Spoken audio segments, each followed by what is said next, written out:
Good evening. Welcome to the 2020 Cooperative Hall of Fame induction ceremony. My name is Rich LaRochelle, and I chair the Board of Directors of the Cooperative Development Foundation, your host for this evening. Thank you for being here this evening to honor 4 outstanding cooperators and to support the continued good work of the Cooperative Development Foundation. It is fitting that at an event recognizing the lifetime accomplishments of these 4 outstanding inductees, that this event should also benefit cooperative development. In a typical year, we would all be gathered together at the National Press Club.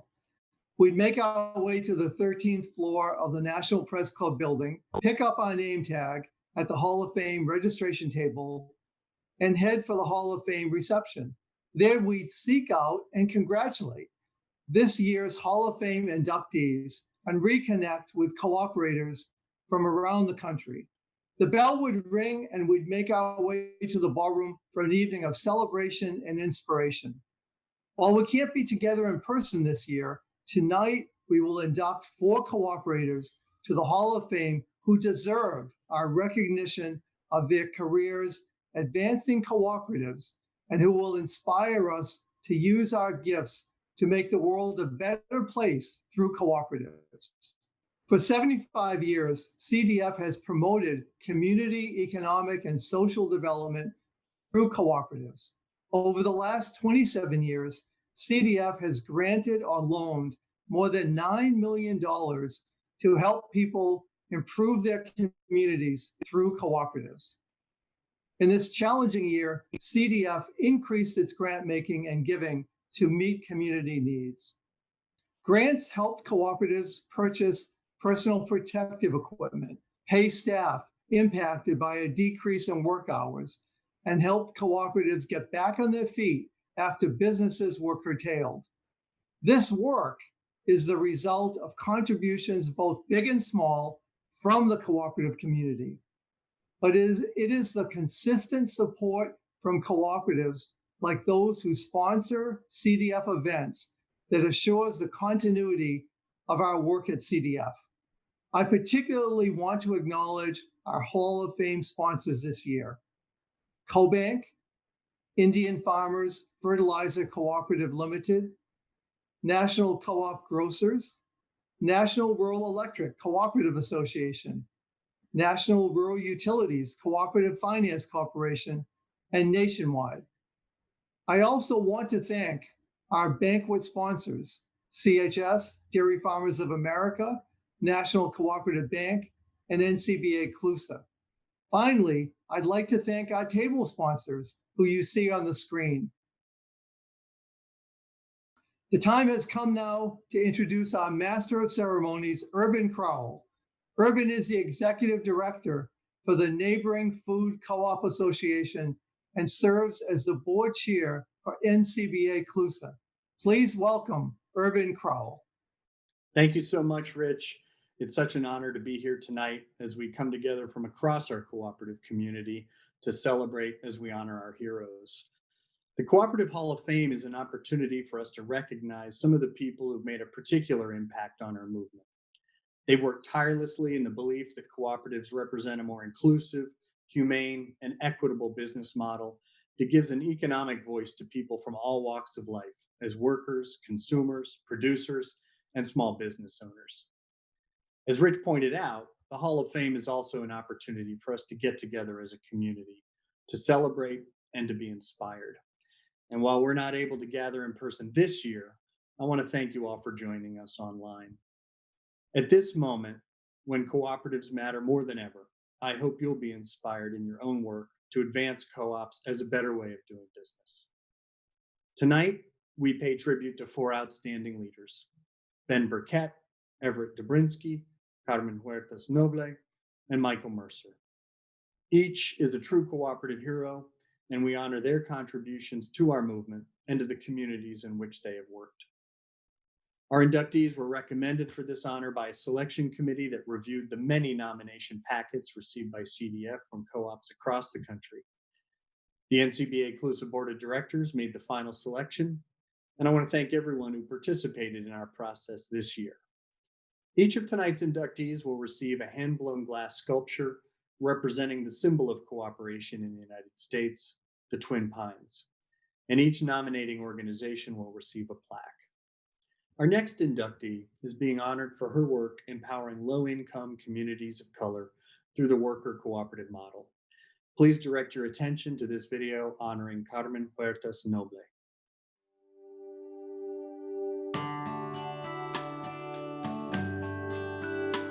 Carmen Huertas-Noble grew up on Staten Island and in the Bronx. It was there that she learned to prioritize community over self and observed firsthand what justice should and shouldn't look like. For more than 15 years, Carmen has promoted worker cooperatives as one of the best ways to help people overcome the effects of structural racism to achieve self-determination in New York City and beyond. Public service has been the cornerstone of Carmen Huertas-Noble's career. She earned her JD from Fordham University Law School, where she was a Stein Scholar in Public Interest Law and Ethics. As an adjunct law professor at Fordham, she supervised students working with nonprofits to create immigrant-led worker co-ops in the childcare and house cleaning sectors. She also served as a senior staff attorney in the Community Development Project of the Urban Justice Center, where she counseled co-ops navigating their legal entity formation options and democratic governance structures. She partnered with the Restaurant Opportunities Center of New York to create a worker-owned restaurant in Manhattan, and with Green Worker Cooperatives to develop a market for recycled construction equipment and supplies. In 2007, Carmen joined the City University of New York School of Law as an assistant professor. Now a tenured full professor of law, Carmen continues to advocate for worker co-ops as tools to fight income inequality and upend traditional power and wealth dynamics. As founding director of the CUNY Law Community and Economic Development Clinic, Carmen has trained hundreds of students in cooperative law. In a field with few legal experts, Carmen is developing the cadre of professionals needed to scale the worker cooperative sector. The clinic has also played an integral role in providing legal and policy support to some of the most innovative grassroots organizations driving the worker co-op movement, including One Worker, One Vote. As one of the organization's co-founders, Carmen has become an expert in the union cooperative model, helping One Worker, One Vote build a national network of unionized worker co-ops designed to fight inequalities of opportunity, mobility, and income. Her scholarship on the union co-op model seeks to align the worker cooperative movement with labor to build worker power and leverage resources. As a thought leader, Carmen works to educate union leaders, government officials, academics, and worker cooperators on the potential of the union co-op model.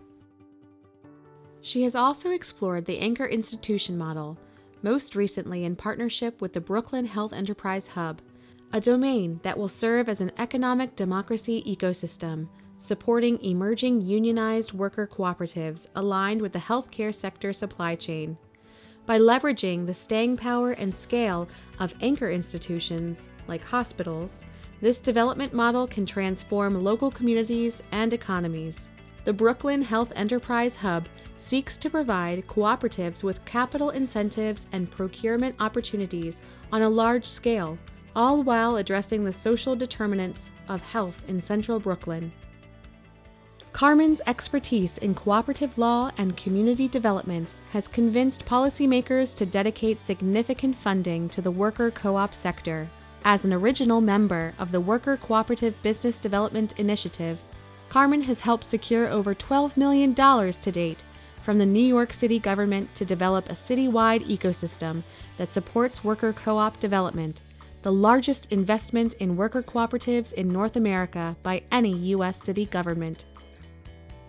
Carmen has also played a critical role in getting worker co-op legislation passed at the local and state level in New York. Bills she championed have extended skills training grants to worker co-ops and ensured worker co-op conversions are eligible to apply for assistance from the State Economic Development Fund.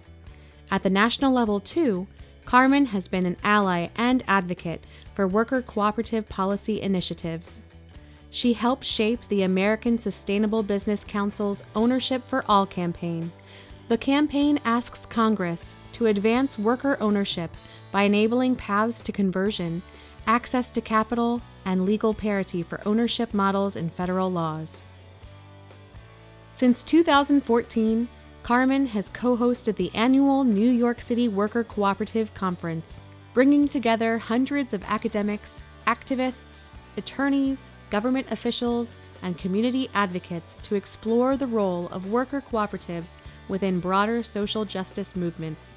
In 2016, she co-organized a Cities Building Wealth Symposium with the Democracy Collaborative to provide a space for mayors, the Speaker of the New York State Assembly, economic developers, and community advocates to discuss emerging policy frameworks for creating more inclusive cities. Carmen also co-developed a National Worker Cooperative Certificate Program curriculum for community colleges. Developed in collaboration with practitioners from Mondragon, the 2-year program offers co-op-specific business and entrepreneurship skills and reaches low-income students who might not otherwise find opportunities in the sector. A moral and intellectual force, Carmen has leveraged the worker cooperative model to transform low-income communities of color. Her insight, experience, and tireless efforts are creating the ecosystem worker cooperatives need to flourish. In her free time, Carmen enjoys traveling, meeting new people, and enjoying the company of family and friends. Carmen and her husband Damon met in the South Bronx when they were both 18. The high school sweethearts have been inseparable ever since. They have one child, Max, who continuously inspires Carmen with their creativity, deep love for humanity, and inclusivity. For her unparalleled contributions to the cooperative economy as a lawyer, scholar, and thought leader, tonight we recognize Carmen Huertas-Noble with induction into the Cooperative Hall of Fame. Carmen was nominated by Professor Missy Risser of the City of New York School of Law, and I'd like to invite Missy to say a few words in recognition of Carmen. My name is Missy Risser-Lovings, and I'm a visiting clinical professor with CUNY School of Law's Community and Economic Development Clinic. I nominated tenured professor Carmen Huertas-Noble to be inducted to the Cooperative Hall of Fame because she's been a visionary leader in the worker cooperative movement in the US for over 15 years as a lawyer, scholar and thought leader, educator, policy developer, and consultant. Professor Huertas-Noble's legal scholarship on worker cooperatives is recognized internationally, and she has played a major role in educating the public officials, and philanthropic funders about the benefits of worker cooperatives. Consequently, she has shaped legislation, policy, and major funding initiatives for cooperatives. Through the legal clinic she founded, she's trained over 200 prospective cooperative attorneys, not just in basic practical technical skills, but also in innovative theories and models for building cooperatives and their ecosystems to help fight income inequality and alter the grotesque power and wealth imbalances in the US. Furthermore, she trains culturally competent attorneys that value the process as much as the product of their work.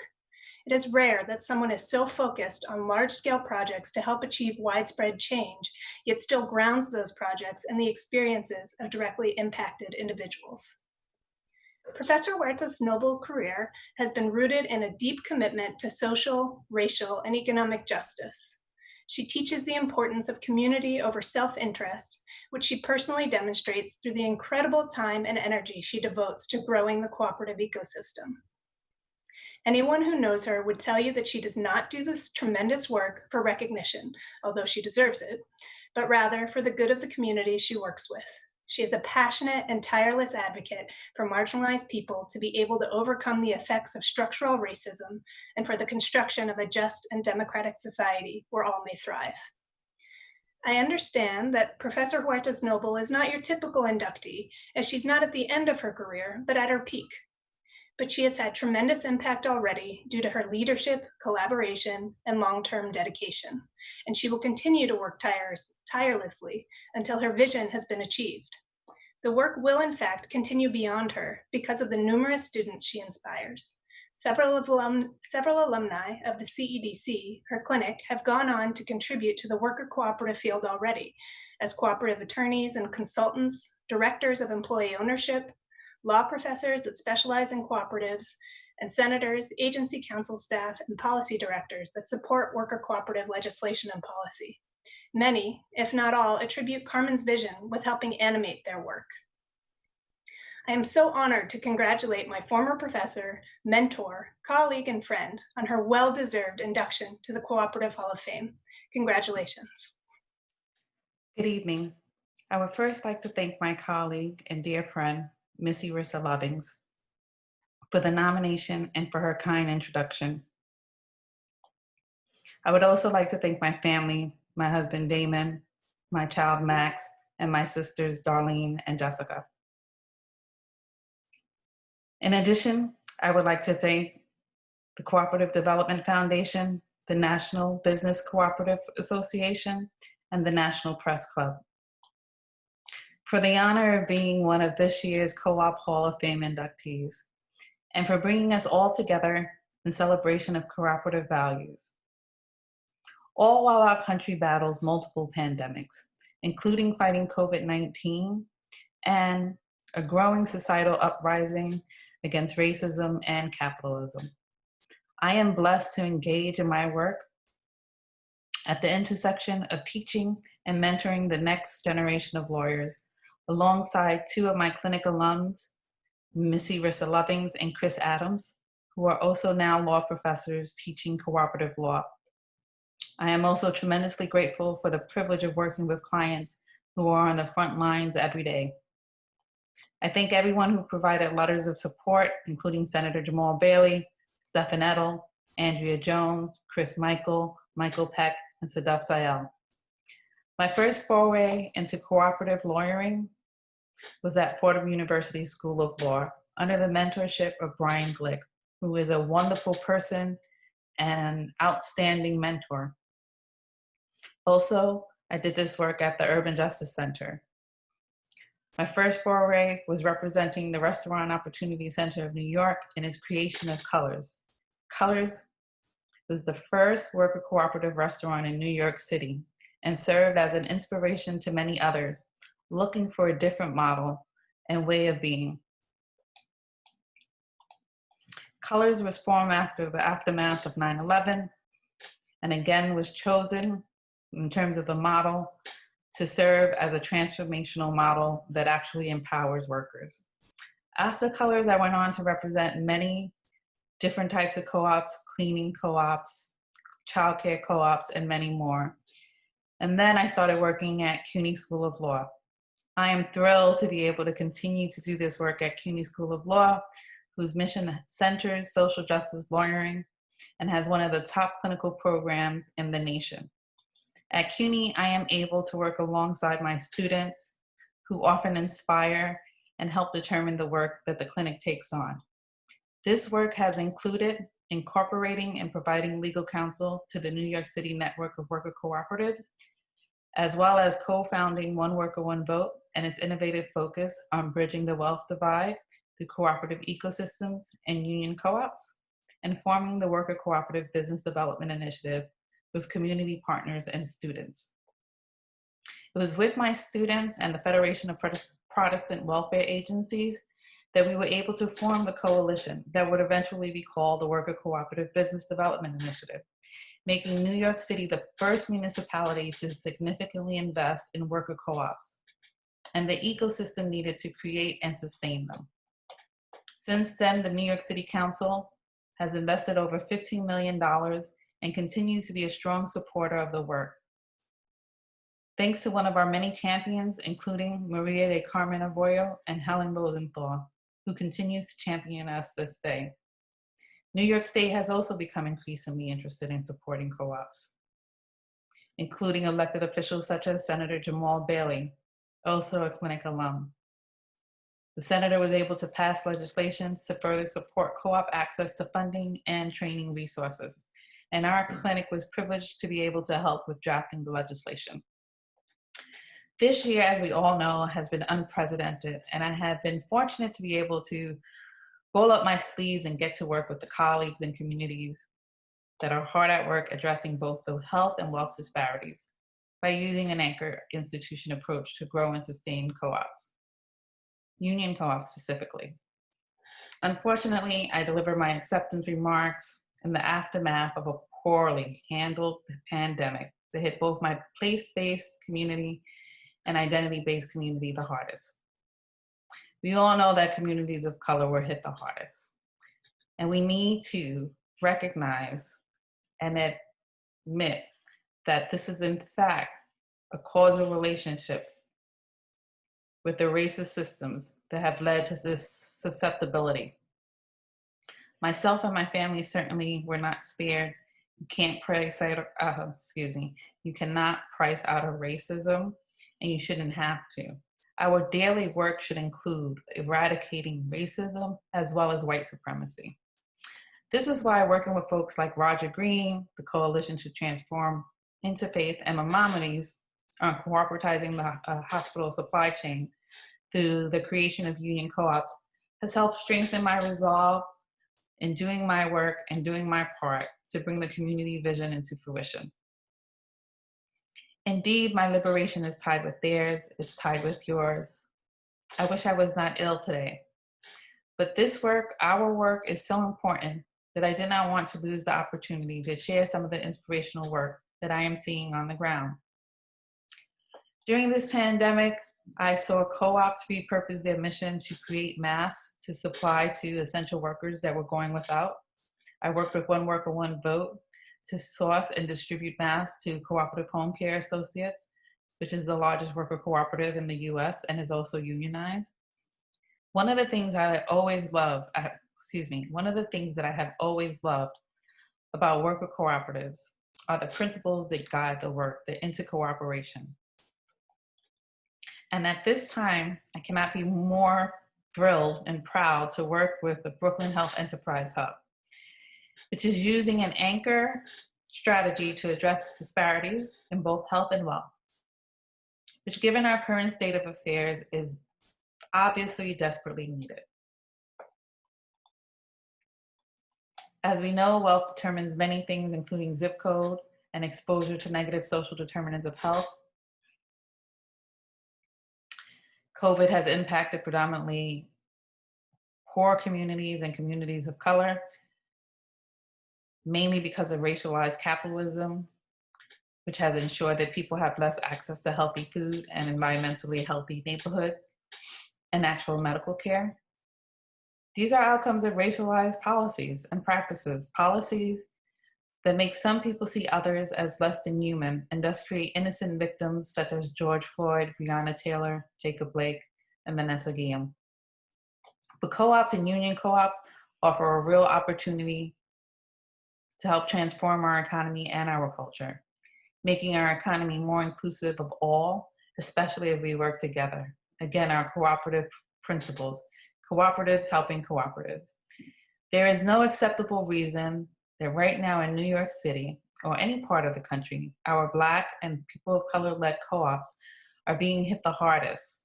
I urge us, our local governments and philanthropists, to invest in these co-ops, not only because they lift people out of poverty, because they pave a way towards prosperity. They allow people to spend more time with their families. They allow people to grow professionally, to become fulfilled. This is work that's life-changing. It is up to us to turn our collective ownership to collective hope, where we all can enjoy wealth, and not just wealth in terms of finances, but social wealth in terms of status, time wealth in terms of freedom, and physical wealth in terms of health. I wish I knew who to quote for that. I want to thank you again for the honor and the privilege of recognizing my life's work and celebrating my contribution to our beloved cooperative community and our growing union co-op movement. I look forward to the rest of the program.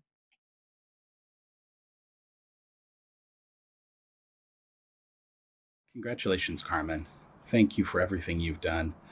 There would be no New York City Cooperatives Initiative, no growth across the state without you. And beyond that, your vision for cooperatives as an equitable community economic development tool, centering community and really building the power of workers and community members has been impactful, not just in New York, but across the country. This is so well deserved. Congratulations, and thank you for all your hard work and your mentorship. Hi, Carmen. I am so happy about this honor and recognition that you are receiving. It is so fitting and so well deserved. I think my favorite moments seeing your leadership in action is when we're in a room with worker co ops and you're just breaking down complex legal issues and legislation for us in a way that really just centers communities and their needs, as well as social, racial, and economic justice. You really provide the kind of legal education and guidance that the New York City worker co op movement needs. So, on behalf of the New York City Network of Worker Co ops, congratulations to you. I cannot think of anyone more worthy than Carmen Huertas-Noble to be inducted into the Cooperative Hall of Fame. Carmen, thank you so much for your leadership, your brilliance, your advocacy. I cannot think of anyone better, especially now during multiple crises, to showcase what exactly the future of cooperative leadership and cooperative economics is going to look like. Congratulations, Carmen. Thank you all very much. Once again, we've inducted a great group of cooperators into our Hall of Fame. I hope that you've enjoyed learning more about their stories and contributions to their co-ops and to our wider movement. Plaques commemorating tonight's inductees will join those of past inductees in the Cooperative Hall of Fame and will hang in the NCBA CLUSA offices in Washington, D.C. Also, the videos and biographies of the 2020 inductees will be added to the Hall of Fame website, where you can view and share them online. And that brings us to the end of our program. In this challenging time, we know that cooperatives have a key role to play in building a more inclusive economy. And I hope tonight's program has renewed your commitment to the power of cooperatives as we work to build a better world for everyone and challenge ourselves to live up to our values and principles. On behalf of the Cooperative Development Foundation, thank you all for your support and for joining us tonight. We look forward to seeing you next year for the 2021 Cooperative Hall of Fame. Thank you and good night.